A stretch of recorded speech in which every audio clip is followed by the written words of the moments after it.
வணக்கம். ஓம் ஸ்ரீ குருவே துணை. திருநீலியம்மன் துணை. வீரசாந்த மகா காளி துணை. 12ஆம் வீட்டில் குரு இருந்தால் ராகு கர்மா வெளிப்படும். குரு தன்மை ராகு தோஷம். குருவின் தன்மை பித்ரு தோஷம். போக்குவரத்து, ரசாயனம், ஆன்மீக பயணம், 2க்கும் மேற்பட்ட திருமணம், புற்றுநோய் சம்பந்தப்பட்ட பாதிப்பு, ஆட்டோமொபைல்ஸ், விமானம், புகைவண்டி பயணம், பொதுப்பணித்துறை சார்ந்த துறைகள், மின்சாரம் சார்ந்த துறைகள், எண்ணெய் வகைகள், விபத்து, தற்கொலை, ஆஸ்துமா, சுவாசக் கோளாறு, புற்றுநோய் சம்பந்தப்பட்ட பிரச்சனைகள், திதி கொடுப்பது விட்டு போயிருக்கும் குழந்தைகள் தங்காமல் இருப்பது, ஆன்மீகம், நீதி, இவை அனைத்தும் ராகு கர்மா வெளிப்பாடு. சனி 12இல் இருந்தால் சனி செவ்வாய் கர்மா. சனி தொழில் சார்ந்த குறையும், பழைய வாகனம், 2வதாக கிடைக்கும் பழைய பொருள் சம்பந்தப்பட்டது, காப்பீடு சம்பந்தப்பட்ட விஷயத்தில் ஜாதகர் வம்படியாக விரயம் செய்வார்கள். சனி கிரகம் 2-12இல் இருந்தால்தான் தான் செய்த செலவுகளை சொல்லி காட்டிக்கொண்டே வாழ்வார்கள். நான் நிறைய கஷ்டப்பட்டு பணம் சேர்த்தேன் என்று சொல்வார்கள். 2-12இல் ஏதாவது ஒரு பாவத்தில் சனி தொடர்பு இருந்தால் இது பொருந்தும்.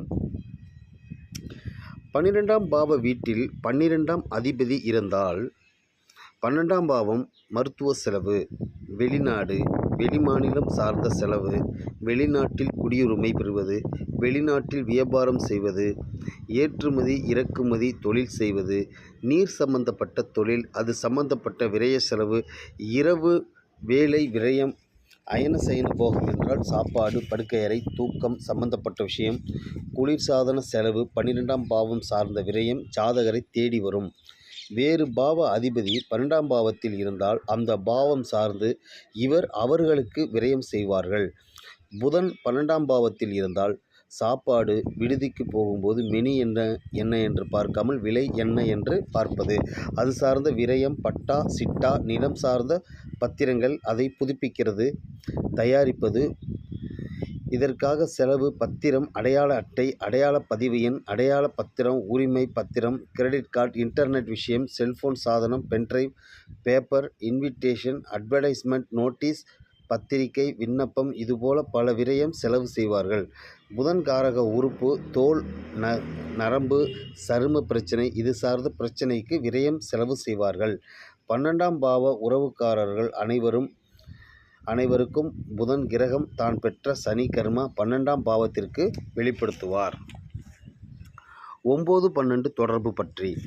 12ஆம் அதிபதி 9இல் இருந்தால் தொலைதூர கல்வி, தந்தை சொத்து, வெளிநாட்டு பிரயாணம், தொலைதூர பிரயாணம், ஆராய்ச்சி, ஆன்மீகம், இஷ்ட தெய்வம், தர்ம காரியம், இது சம்பந்தப்பட்ட செலவு ஜாதகர் தேடி போக மாட்டார், அது தானாகவே தேடி வரும்.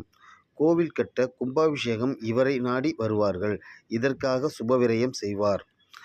9ஆம் அதிபதி 12ஆம் பாவத்தில் இருந்தால் 9ஆம் பாவகாரகம் செலவு, அது சம்பந்தப்பட்ட விரயத்தை வம்படியாக செய்வார்கள். தொலைதூர சுற்றுப்பயணம், ஆன்மீகம், இவர்களாகவே சாமியாரை தேடி போவது, ஆசிரமம் தேடி போவது, உபன்யாச கூட்டம் போவது, ஆன்மீகம் சார்ந்த புஸ்தகம் வாங்குவது, ஆன்மீகம் சார்ந்து தேடல், அது சார்ந்த விரயம் இவர்களாகவே செய்வார்கள். உயர்கல்வி சார்ந்த விஷயம்.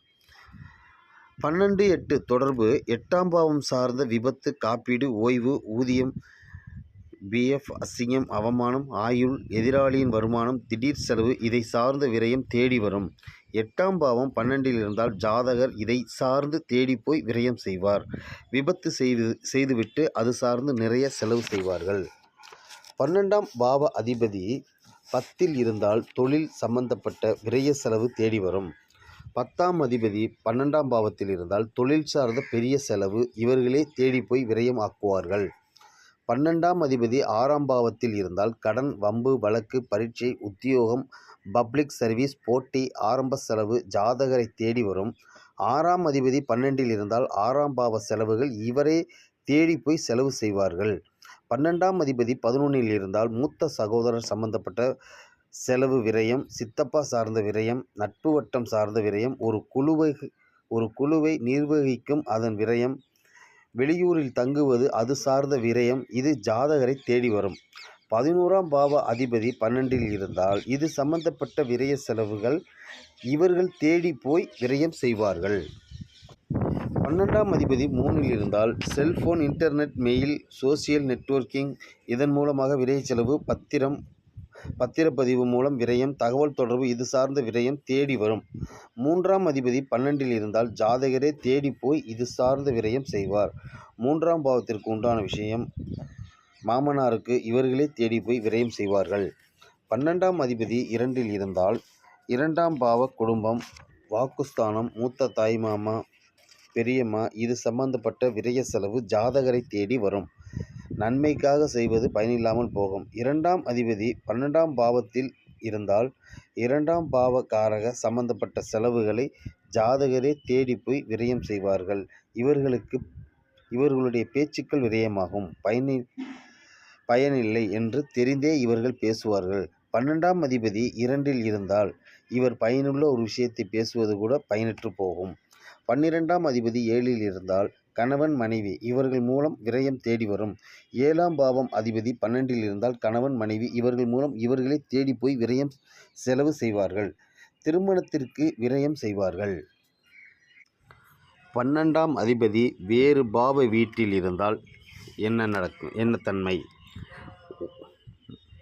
1. தன்னை தனிமைப்படுத்திக் கொள்வது பிடிக்கும். 2ஆம் பாவத்தில் இருந்தால் வாக்கு, வருமானம், மூத்த தாய்மாமா இவர்களிடம் விரக்தி மனநிலை வரும். 3ஆம் இடத்தில் இருந்தால் முயற்சி எடுக்கும்போது விரக்தி மனநிலை வரும். 4ஆம் பாவத்தில் இருந்தால் கல்வி, தாய், அசையும் சொத்து, அசையா சொத்து இதன் மூலம் விரக்தி மனநிலை வரும். 5ஆம் பாவத்தில் இருந்தால் குழந்தை, விளையாட்டு, காதல் இதன் மூலம் விரக்தி மனநிலை அடைவார்கள். 6ஆம் பாவத்தில் இருந்தால் உத்தியோகம், கடன் மூலம் விரக்தி மனநிலை வரும். 7ஆம் பாவத்தில் இருந்தால் கூட்டுத் தொழில், கணவன், மனைவி, வெளி உலக தொடர்பு மூலம் விரக்தி மனநிலை வரும். 8ஆம் பாவத்தில் இருந்தால் விடைபெறுவது, ஓய்வு எடுப்பது இதில் விரக்தி மனநிலை வரும்.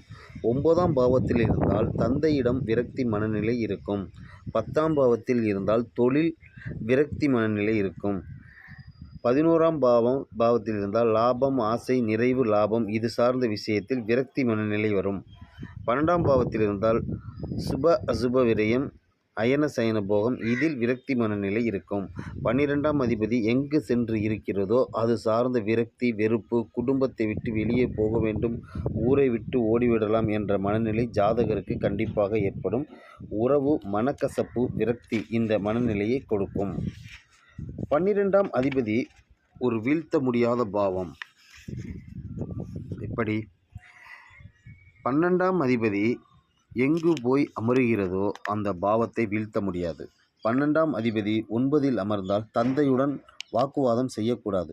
உங்கள் கருத்துக்கும் அவர்கள் கருத்துக்கும் முரண்பாடாக இருக்கும். எதிரும் புதிருமான மாறுபட்ட கருத்துக்களாக இருக்கும். பாசமான அப்பா பிள்ளையாக இருப்பார்கள். ஆனால் 2 பேருக்குமான கருத்து மாறுபாடாக இருக்கும். என்றுமே ஒத்துப்போகாது. இந்த பாவம் சார்ந்து பொறுமை, அமைதி இருக்க வேண்டும். எதிர்வாதம் செய்யக்கூடாது. நன்றி, வணக்கம்.